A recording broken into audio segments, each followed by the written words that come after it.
వించేసి వచ్చినటువంటి Nellore మేత్రాసన bishop elect గారికి మీ తరపున నా తరపున హృదయపూర్వక హార్దిక శుభాకాంక్షలు తెలియజేస్తూ ఉన్నాను.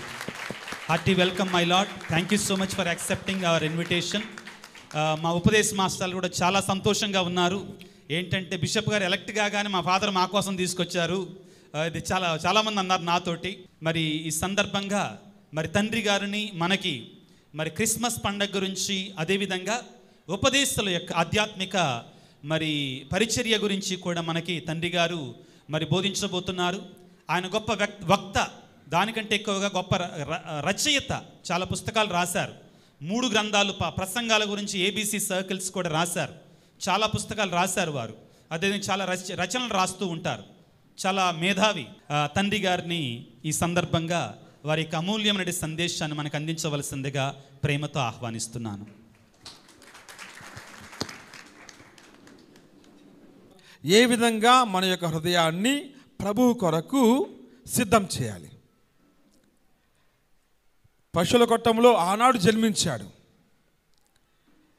కానీ ఈనాడు ప్రభువునకు కావలసింది పశువుల కొట్టం కాదు, మన పరవశించే హృదయము. Praise the lord, praise the lord. Hallelujah, hallelujah. కాబట్టి ఈ సదస్సును, ఈ కార్యక్రమాన్ని, ఈ సమావేశాన్ని ప్రారంభించే ముందుగా ఆ పవిత్రాత్మ దేవుని యొక్క శక్తి కొరకు ప్రార్థన చేస్తూ అందరూ లేచి నిలబడి ఆత్మస్వరూపుడా, అందరికి వచ్చిన పాట కాబట్టి అందరం కూడా కలిసి పాడుకుంటూ చప్పట్లు కొడుతూ ఆ ఆత్మదేవుని దిగిరమ్మని కోరుకుంటూ మన మధ్యలోనికి తనకు సన్నిధిని పంపించమని వేడుకుంటూ ఆ ప్రభు యొక్క వరములను, ఫలములను మనపై అమితంగా కృమ్మరించమని వేడుకుంటూ ఆత్మస్వరూపులను పాడబడుకుంటూ ఈ యొక్క సమావేశాన్ని, క్రీస్తు జయంతి ముందస్తు వేడుకలను ప్రారంభించుకుందాం. అందరం చప్పట్లు కొడతాం, చప్పట్లు కొడుతూ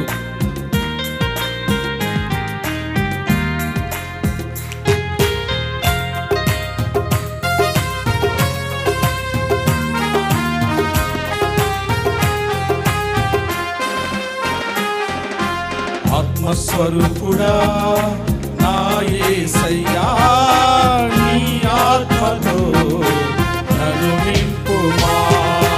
ఆత్మస్వరూపుడా నా యేసయ్యా, నీ ఆత్మతో నన్ను నింపుమా. నీ ఆత్మశక్తిని నాకు సగుమా, నీ ఆత్మశక్తిని నాకు సగుమా.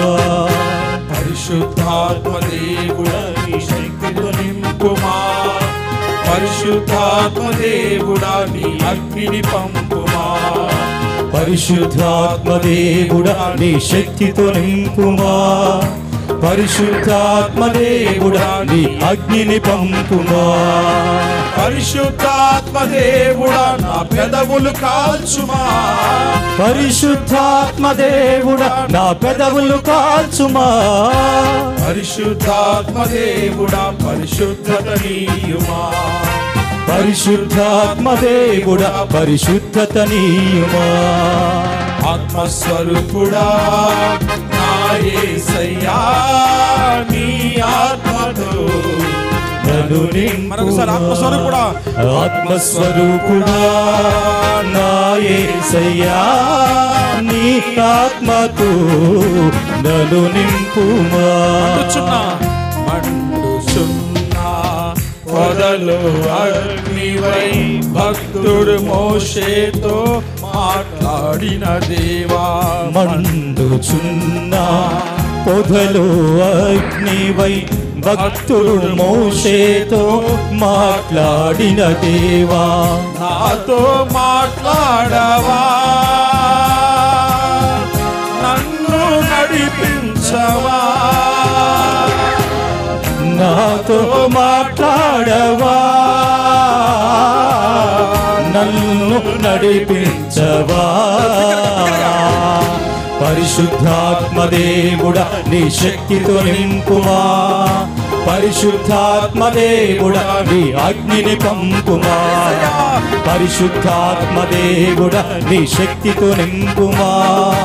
పరిశుద్ధాత్మ దేవుడా నీ అగ్నిని పంపుమా. పరిశుద్ధాత్మ దేవుడా నా పెదవులు తాకుమా, పరిశుద్ధాత్మ దేవుడా నా పెదవులు తాచుమా, పరిశుద్ధాత్మ దేవుడా పరిశుద్ధత నీయుమా, పరిశుద్ధాత్మ దేవుడా పరిశుద్ధత నీయుమా, ఆత్మస్వరూపుడా నా యేసయ్యా నీ ఆత్మతో నన్ను నింపుమా, ఆత్మశక్తిని నా కొసగుమా, నీ ఆత్మశక్తిని నా కొసగుమా, పరిశుద్ధాత్మ దేవుడా నీ శక్తితో నింపుమా, పరిశుద్ధాత్మ దేవుడా నీ అగ్నిని పంపుమా, పరిశుద్ధాత్మ దేవుడా నీ శక్తితో నింపుమా, పరిశుద్ధాత్మ దేవుడా నీ అగ్నిని పంపుమా, పరిశుద్ధాత్మ దేవుడా నా పెదవులు కాల్చుమా, పరిశుద్ధాత్మ దేవుడా నా పెదవులు కాల్చుమా, పరిశుద్ధాత్మ దేవుడా పరిశుద్ధత నీయుమా, పరిశుద్ధాత్మ దేవుడా పరిశుద్ధత నీయుమా, పరిశుద్ధాత్మ దేవుడా పరిశుద్ధత నీయుమా, పరిశుద్ధాత్మ దేవుడా పరిశుద్ధత నీయుమా, పరిశుద్ధాత్మ దేవుడా పరిశుద్ధత నీయుమా, పరిశుద్ధాత్మ దేవుడా పరిశుద్ధత నీయుమా,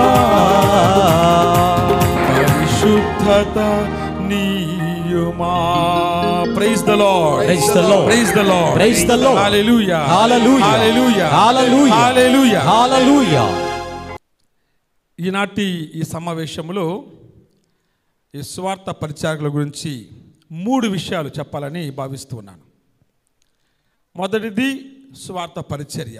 అది మన ఆధారము, మన ఆనందము, మన అలంకరణము.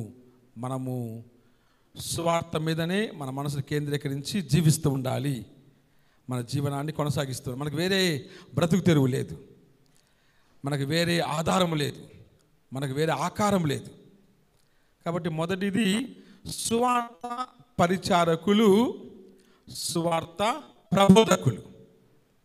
ఈ అంశాన్ని మొదటగా మనము చూస్తూ ఉన్నాం. రెండవది ఇప్పుడున్న కాలము, ఆగమన కాలము. ఆగమన కాలము నా ఉద్దేశంలో, నా ఆలోచనలో సువార్త పరిచారకుల కాలము. ఆగమన కాలము సువార్త పరిచారకుల కాలం. ఏ విధంగానో మనం చూద్దాం తర్వాత. మూడవది క్రీస్తు జయంతి. క్రీస్తు జయంతి సంబంధించి సువార్త పరిచారకులు ఎవరు? సువార్త పరిచారకులు సర్వేశ్వరుని సూచించు సుందర జ్యోతులు. సర్వేశ్వరుని సూచించు సుందర జ్యోతులు. క్రీస్తు జయంతి. కాబట్టి ముందుగా మన తత్వం గురించి, రెండవదిగా మన యొక్క పరిచర్య గురించి, మూడవదిగా మన లక్ష్యం గురించి, లక్షణం గురించి తెలుసుకుంటూ ఉన్నాం. ఈ 3 విషయాలను మనము తెలుసుకున్నామంటే మన ఉనికి, మన నైజము, మన విశ్వాస పరిచర్య, మన ప్రేరేపణము అన్నీ కూడా మనకు అర్థమవుతూ ఉంటాయి. Praise the lord. Praise the lord. Hallelujah. Hallelujah. కాబట్టి మొదటిది సువార్త పరిచారకులు. ఏంటి తర్వాత? సువార్త ప్రబోధకులు. ప్రబోధకులు. పరిచారకులు అంటే కేవలం పనిచేస్తూ ఉండేవాళ్ళు కాదు, సువార్తను ప్రబోధించువారు, సువార్తను అందించువారు, సువార్త గురించి మాట్లాడువారు, సువార్త సందేశాన్ని ఈ లోకానికి పరిచయం చేయువారు. అంత గొప్ప బాధ్యత మీకు ఇవ్వబడి ఉంది.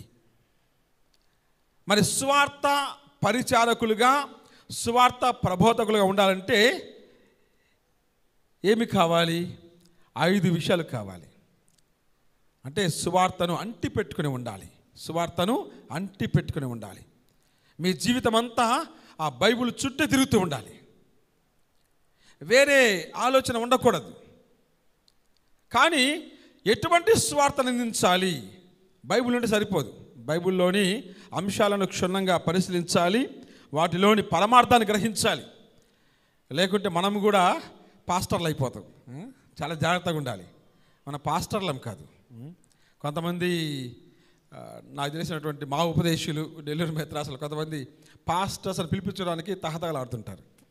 వాళ్ళు కూడా చెప్తారు, దైవజనుడు వచ్చాడండి, దైవజనుడు లేకపోతే పాస్టర్ వచ్చాడండి. కొన్నిసార్లు మాకే చెప్తారు, మేము పోతే ఈ విషయం ఎవరు చెప్పారు, మా పాస్టర్ చెప్పారండి. మీ పాస్టర్ ఎవరు? ఉపదేశి. ఉపదేశి. మనము పాస్టర్లము కాదు, గుర్తుపెట్టుకోండి. మనము పాస్టర్లము కాదు. తేడా ఏంటి? తేడా ఏంటి? పరిశుద్ధ గ్రంథాన్ని ఒక సువార్తగా, మంచి వార్తగా అందించువాడు సువార్త పరిచారకుడు, ఉపదేశి.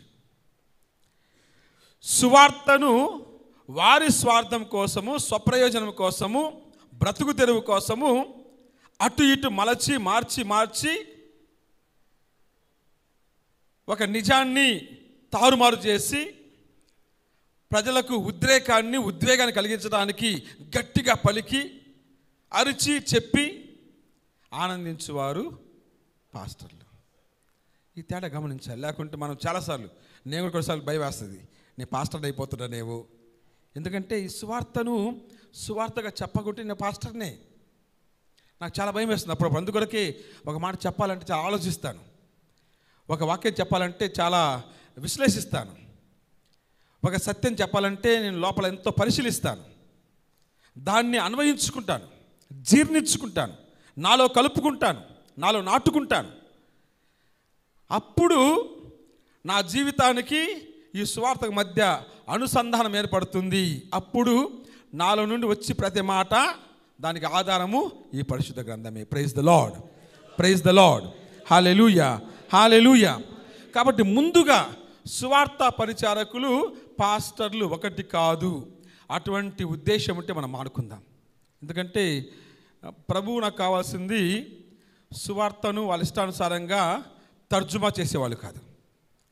ప్రభు ఏ విధంగా ఒక మాట పలికాడో, ఒక మాటను అందించాడో, ఏ సందర్భంలో అందించాడో, ఏ ప్రజలకు అందించాడో, ఏ భాషలో అందించాడో, వాటిని తర్జుమా చేసేటప్పుడు ఉండే ఆ సవాళ్ళు, కష్టాలు ఏంటో ఇవన్నీ తెలుసుకొని సువార్తగా అందించాలి. కొన్నిసార్లు భాషాపరమైనటువంటి లోటుపాట్లు ఉండవచ్చు, అవన్నీ ఉంటాయి. కానీ సువార్తలోని సారాంశము మనము తప్పిపోకూడదు, దాన్ని అంటిపెట్టుకునేవాడు. కాబట్టి సువార్త పరిచారకుడు అంటే సువార్తను మాత్రమే అంటిపెట్టుకొని ఉండువాడు. అది వాళ్ళకు కూడా ఉంది. వాళ్ళు కూడా ఉదయం లేచిన దగ్గర నుంచి రాత్రి వరకు బైబిల్ ఇటు తిప్పుతారు, ఆడ గీస్తారు, ఏడ గీస్తారు, రాస్తారు. పుస్తకం చూస్తే ఇది రంగులు రాట్నమా లేకుంటే తెల్లటి పరిశుద్ధ గ్రంథం అర్థం కాదు. అంత రంగులతో వాళ్ళు బాగా అలంకరిస్తారు, సంతోషం. కానీ బయటకు వచ్చేసరికి అందుకొరకే నేను చెప్పింది, సువార్త పరిచారకులు, ప్రబోధకులు బయటకు వచ్చేసరికి ఎటువంటి సువార్త బయటకు వస్తుంది చాలా ముఖ్యం. దీన్ని మనం గమనించాలి. ఇలా గమనించాలంటే 5 ప్రమాణాలను మనము గుర్తించుకోవాలి. సువార్త పరిచర్య చేయాలంటే, సువార్తను ప్రబోధించాలంటే 5 సూత్రాలను లేకుంటే 5 ప్రమాణాలను మనం గుర్తుపెట్టుకోవాలి. సువార్త, క్రీస్తు సువార్త, మొదటగా అది గుర్తుండాలి. మనము చదివే ప్రతి అక్షరములో క్రీస్తును చూడాలి. మనము పలికే ప్రతి అక్షరంలో క్రీస్తును పలకాలి. క్రీస్తు గురించి మాట్లాడకుంటే ఈ సువార్త పరిపూర్ణము కాదు. ఎందుకంటే పాత నిబంధన మొత్తము ఆయన గురించి ప్రవచించబడింది, నూతన నిబంధన మొత్తము కూడా ఆయనలో పరిపూర్ణమైంది. కాబట్టి ప్రవచనము, పరిపూర్ణము ఈ 2 కూడా. అందుకని ప్రభు అంటాడు, ముఖ్యంగా మత్తయి సువార్త 5వ అధ్యాయము 17వ వచనములు ఏమంటాడు ఆయన? నేను ధర్మశాస్త్రమును ప్రవక్తల ప్రబోధమును రద్దు చేయవచ్చునని మీరు తలంచవద్దు, భావించవద్దు. ఎందుకు వచ్చాను మరి? సంపూర్ణం కావించటకే కానీ రద్దు చేయటకు కాదు. Praise the lord, praise the lord, hallelujah, hallelujah. కాబట్టి ఇది క్రీస్తు సువార్త. క్రీస్తు, యేసు అన్నటువంటి పదాలు మన నోటి నుండి బయటికి రాకుండా ఈ పరిశుద్ధ గ్రంథాన్ని వాడితే మనము సువార్త పరిచర్య చేసినట్లు కాదు. ఎక్కువ సార్లు మనము పాత నిబంధనతో ఆగిపోతూ ఉంటాం. సువార్త పరిచారకులం అంటే, సువార్తను అంటి పెట్టుకొని ఉండడం అంటే ఇది నా సువార్త కాదు, మరొక సువార్త కాదు, క్రీస్తు సువార్త అని గుర్తించాలి. Praise the lord, praise the lord. Hallelujah, hallelujah. రెండవ ప్రమాణము శ్రీసభ సువార్త. ఇది ఎవరి సువార్త? శ్రీసభ సువార్త. ఎందుకంటే యేసు ప్రభువు ఈ వార్తను అపోస్తలుల ద్వారా మాత్రమే ఈ లోకానికి అందించాడు. అపోస్తలుల వారసత్వం లేకుంటే ఈ సువార్త మన వరకు వచ్చేది కాదు. అందుకొరకే క్రీస్తునకు మనకు మధ్య ఒక వారధిగా అపోస్తలులు ఉంటూ ఉన్నారు, ఒక పునాదిగా అపోస్తలులు ఉంటూ ఉన్నారు. అటువంటి అపోస్తలుల సాంప్రదాయము మీద మనకు విశ్వాసము నిర్మించబడి ఉంది. అటువంటి శ్రీసభను కాదనుకుంటే పరిశుద్ధ గ్రంథములోని అంశాలు మనకు సంపూర్ణంగా తెలియవు. వారంతే. వారు పేతురు యొక్క అధికారాన్ని, పేతురు యొక్క తాళపు చెవులను, పేతురు యొక్క పునాదిని నిరాకరించారు. శ్రీసభను కాదనుకొని వెళ్ళిపోయారు. శ్రీసభతో సంబంధం లేకుంటే శ్రీసభ ఇచ్చినటువంటి ఈ యొక్క సువార్తను వారు ఏ విధంగా బోధిస్తారు? ఏ విధంగా అర్థమవుతుంది? ఎందుకంటే ప్రభు యొక్క పలుకులు ఇందులో లిఖించబడి ఉన్నప్పటికీ కూడా అందులోని నిగూఢ పరమార్థాన్ని మాత్రము శ్రీసభ పితరులు, అపోస్తలులు, పితరులు, తర్వాత వేదాంత శాస్త్రము, ఇప్పుడు శ్రీసభ ప్రబోధము, మజిస్టేరియం అంటాం, పాపు గారి పత్రాలు కానీ శ్రీసభ పత్రాలు, ఇవన్నీ కూడా వీటి ద్వారా ఈ సువార్త మనకు అందించబడుతూ ఉంది. Praise the lord, praise the lord. Hallelujah, hallelujah. కాబట్టి ఈ బైబిలు క్రీస్తు సువార్త, క్రీస్తు సువార్తను శ్రీసభ మనకు అందిస్తూ ఉంది. కాబట్టి శ్రీసభ సువార్త. శ్రీసభను పక్కన పెట్టామంటే అనేక మార్లు మనం మర్చిపోతూ ఉంటాం. మన శ్రీసభ ఉనికిని, పాపు గారి ప్రబోధనాన్ని, మన మేత్రానుల ప్రబోధనాన్ని. పాపు గారి ప్రబోధం అంటే మేత్రానులు, కాపరులు. కాబట్టి శ్రీసభ అంటే మనకు వారసత్వంగా వచ్చే సంపద. వారు దీనిని ఇచ్చారు, దీన్ని ఏ విధంగా చెప్పాలో కూడా మనకు నేర్పించారు. కాబట్టి వారి యొక్క సాంప్రదాయాన్ని అనుసరించకుండా మనము ప్రబోధిస్తే అందులో పరిపూర్ణత కనిపించదు. Praise the lord, praise the lord. Hallelujah, hallelujah. కాబట్టి రెండవది శ్రీసభ సువార్త. మూడవది రక్షణ సువార్త. రక్షణ సువార్త మర్చిపోకండి. మనము సువార్తను బోధిస్తున్నామంటే ఏదో టైంపాస్ చేయట్లేదు, కాలక్షేపము చేయట్లేదు. పెద్ద బాధ్యతను మోస్తూ ఉన్నాం. గొప్ప బృహత్తర ఆ బాధ్యతను మన భుజస్కంధాలపై మోస్తూ ఉన్నాం. అనగా రక్షణను ఇస్తూ ఉన్నాము, విమోచనమును ప్రకటిస్తూ ఉన్నాము. ఎందుకంటే ప్రభు అంటూ ఉన్నాడు, ముఖ్యంగా యోహాను సువార్త 15వ అధ్యాయము 11వ వచనములో ఆయన అంటూ ఉన్నాడు, ఈ మాటలన్నీ కూడా నేను చెప్తూ ఉన్నాను, ఈ విషయంలో నేను చెప్తూ ఉన్నాను. ఎందుకొరకు? మీ ఆనందము పరిపూర్ణం కావాలి, మీ ఆనందము పరిపూర్ణం కావాలి. అంటే ఈ సువార్తను ఆలకించు వారందరూ కూడా రక్షణ పొందాలి. మన బోధన వలన రక్షణ పొందకుండా ఇంకా విభజనలు సృష్టించుకుంటూ విడిపోతున్నారంటే మనము ఈ రక్షణ సువార్తను ప్రబోధించడం లేదు. కాబట్టి ఇది రక్షణ సువార్త. ప్రభువే స్వయంగా అంటూ ఉన్నాడు, ఆ రోజు నజరేతు గ్రామములో లేచి నిలబడ్డాడు, యెషయా గ్రంథాన్ని తీసుకున్నాడు, అందరికి బాహాటంగా ప్రకటించారు, ప్రభు ఆత్మ నాపై ఉన్నది, పేదలకు సువార్తను ప్రకటించడానికి ఆయన నన్ను పంపాను, పీడితులకు విమోచనమును, గ్రుడ్డి వారికి చూపును, చెరసాల ఉన్న వారికి విడుదలను, అందరికీ ప్రభు యొక్క ఆనందమును, ప్రభు యొక్క వత్సరమును. అది సువార్త, అది సువార్త. అంటే మనం మాట్లాడుతూ ఉంటే, మనము ఈ సువార్తలోని సారాంశాన్ని వివరిస్తూ ఉంటే అవతల వాళ్ళ హృదయాలు ఉప్పొంగాలి, కదిలించబడాలి, కరిగించబడాలి. అయ్యా మేమేం చేయాలి, అయ్యా మేమేమి చేయాలి? ప్రభు యొక్క నామములో జ్ఞానస్నానము పొందండి, పవిత్ర ఆత్మను పొందండి, రక్షణను పొందండి. Praise the lord, praise the lord. Hallelujah, hallelujah. కాబట్టి గుర్తుపెట్టుకోండి, ఈ పరిశుద్ధ గ్రంథము రక్షణ సువార్త. 4వది చారిత్రాత్మక సువార్త. మన పరిశుద్ధ గ్రంథము, క్రీస్తు జీవితము, ఇశ్రాయేల్ ప్రజల ఆ యొక్క చరిత్ర, ఇవన్నీ కూడా కట్టుకథలు కావు. స్వయంగా తండ్రి దేవుడే, యెహోవా దేవుడే తన ప్రజల కొరకు ఏర్పరచుకున్నటువంటి ఒక నిబంధన. అది ఒక కట్టుకథ కాదు, లేకుంటే మాయ కథలు కాదు. కాబట్టి ఇది చారిత్రాత్మక సంఘటన. ఒకానొక సమయంలో అబ్రహామును ఎన్నుకున్నాడు, జాతిని నిర్మించుకున్నాడు, వారు నడిపించుకున్నారు, బానిసత్వం నుండి విడిపించాడు, కానాను దేశానికి వారిని వారసులుగా చేశాడు.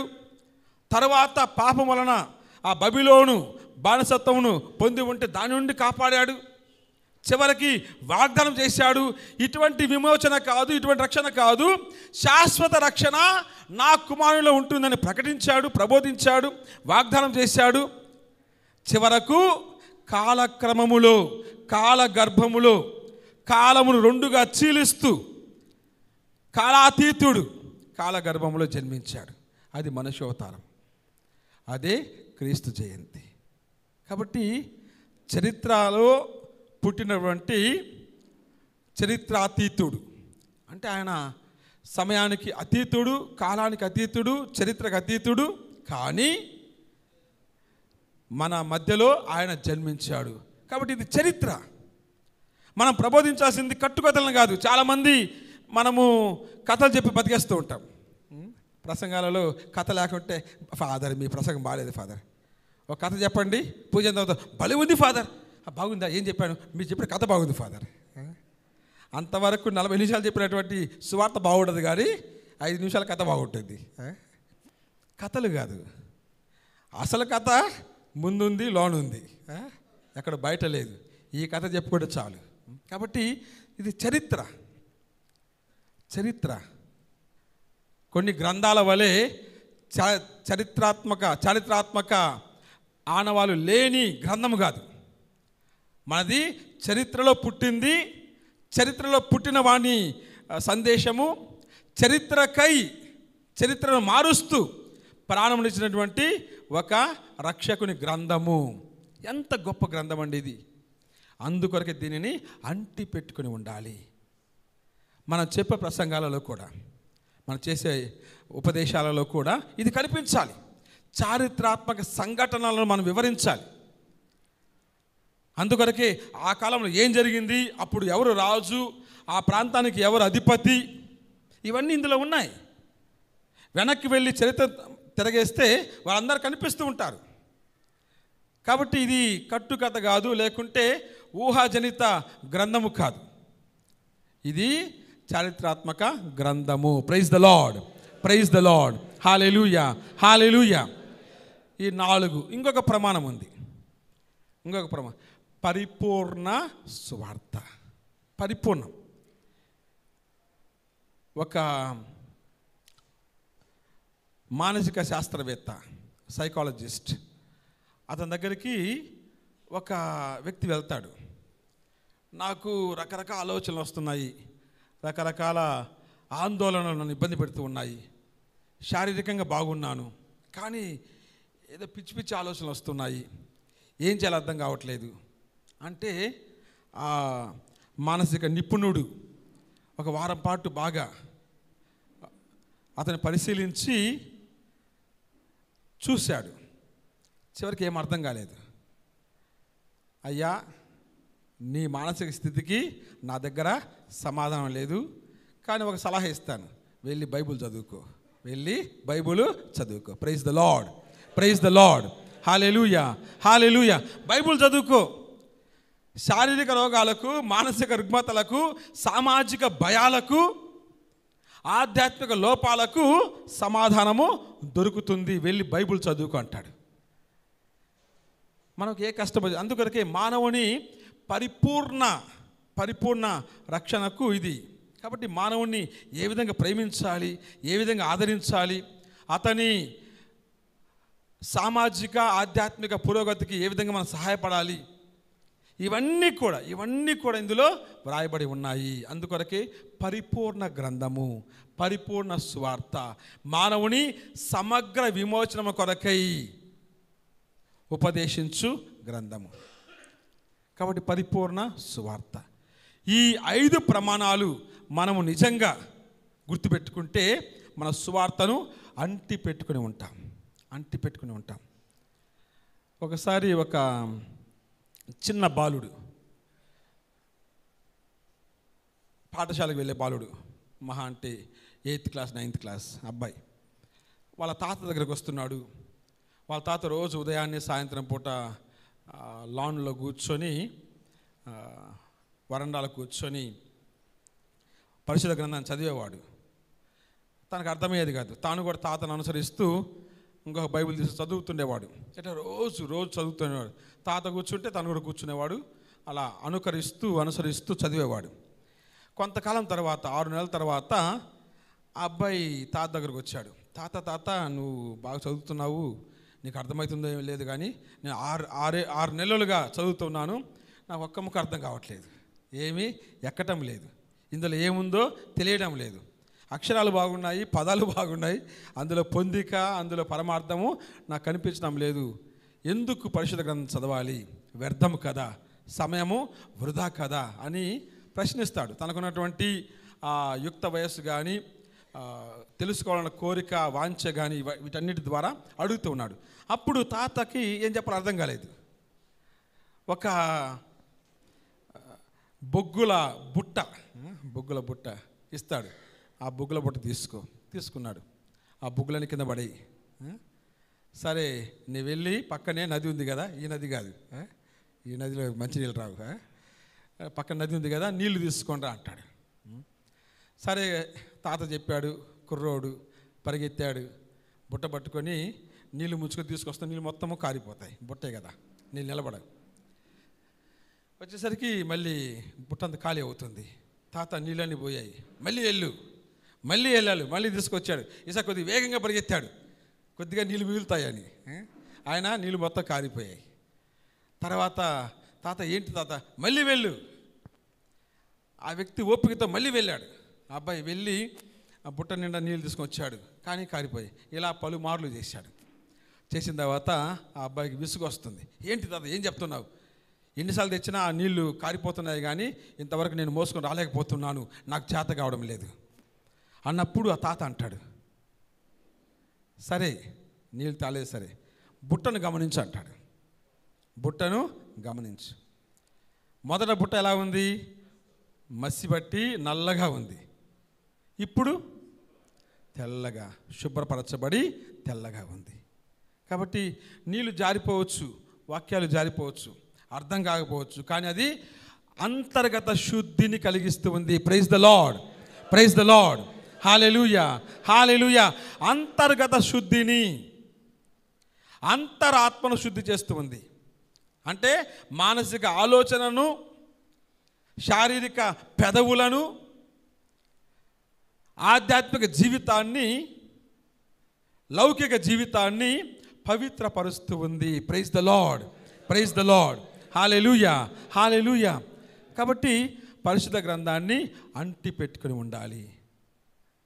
కాబట్టి నా ప్రియ స్నేహితులు, సువార్త పరిచారకులారా, సువార్తను ప్రబోధించండి, సువార్తను మాత్రమే ప్రబోధించండి.